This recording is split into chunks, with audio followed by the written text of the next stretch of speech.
अस्सलाम वालेकुम, मैं हूं नीलम आमिर और आज की वीडियो में हम बात करेंगे कि हम अपने बाहमी माहौल को, अपने घर के माहौल को और अपने कारोबार के माहौल को कैसे खुशगवार बना सकते हैं और कैसे तरक्कियों की मंजिलें तय कर सकते हैं। एक फ़ारसी शायर ने कहा कि हमने अपने दोस्त से 100 बार जंग की और 100 बार सुलह की, मगर इसको हमारी जंग और सुलह की खबर तक ना हो सकी, क्योंकि ये सब हम खुद ही अपने अंदर करते रहे। नाजरीन, ये बात बज़ाहिर शायरी की दुनिया की है, मगर हकीकत की दुनिया के लिए भी नहायत अहमियत रखती है। किसी बड़े मकसद के हसूल के लिए जिस सलाहियत के अफराद दरकार होते हैं, वो भी ऐन वही सलाहियत रखते हैं जिसका जिक्र इस शेर में किया गया, यानी अपने अंदर पैदा होने वाली शिकायत को खुद ही अपने अंदर ख़त्म कर लेना।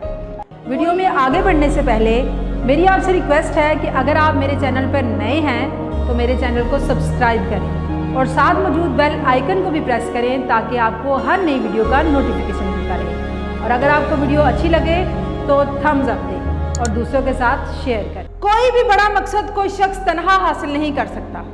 कोई छोटे से छोटा काम देख लें, कोई कारोबार देख लें, हर चीज़ में जब तक लोग मिलकर कोशिश ना करें कभी भी कामयाबी हासिल नहीं हो सकती।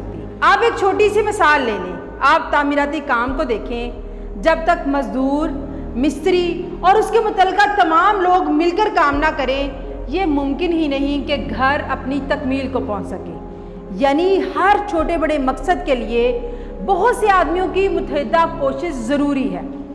मकसद जितना बड़ा होगा उतने ज़्यादा लोग दरकार होंगे। ये सब लोग मुत्तहिद होकर कोशिश करेंगे तभी वो काम पाया तकमील को पहुंचेगा। मगर मुत्तहिदा कोशिश हमेशा एक मसला पैदा करती है और वो है अफराद का बाहमी इख्तिलाफ। जब भी बहुत से लोग मिलकर कोशिश करें तो लाजमन उनके दरमियान तरह तरह की शिकायतें और तलखियाँ पैदा होती हैं। कभी तकसीम में किसी को कम मिलता है और किसी को ज़्यादा, किसी को बाएतबार ऊंची जगह मिलती है और किसी को नीची, किसी की कोई बात दूसरे के लिए तकलीफदा साबित होती है, किसी का कोई अमल दूसरे को अपने मफाद के ख़िलाफ़ नज़र आता है।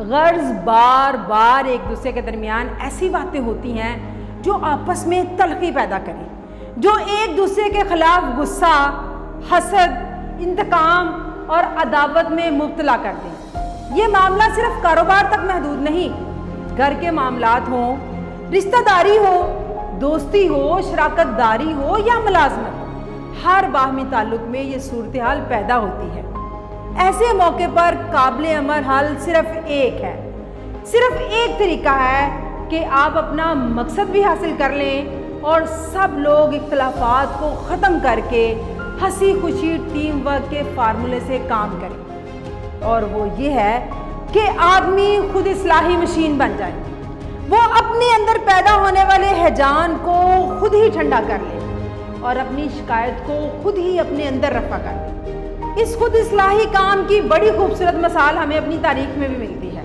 खलीफा दोम हज़रत उमर फ़ारूक रज़ी अल्लाह तआला अन्हु ने जब हज़रत खालिद बिन वलीद को सिपा सलारी के ओहदे से माज़ूल किया तो फौरी तौर पर हज़रत खालिद बिन वलीद के दिल में शदीद रद्द अमल पैदा हुआ, मगर फिर इसी लम्हे उन्होंने ये कहकर अपने आप को मुतमिन कर लिया कि तुम जो कुछ कर रहे हो खुदा से इनाम पाने की उम्मीद में कर रहे हो, फिर तुम्हें हज़रत उमर रज़ी अल्लाह तआला अन्हु से खफा होने की क्या ज़रूरत है।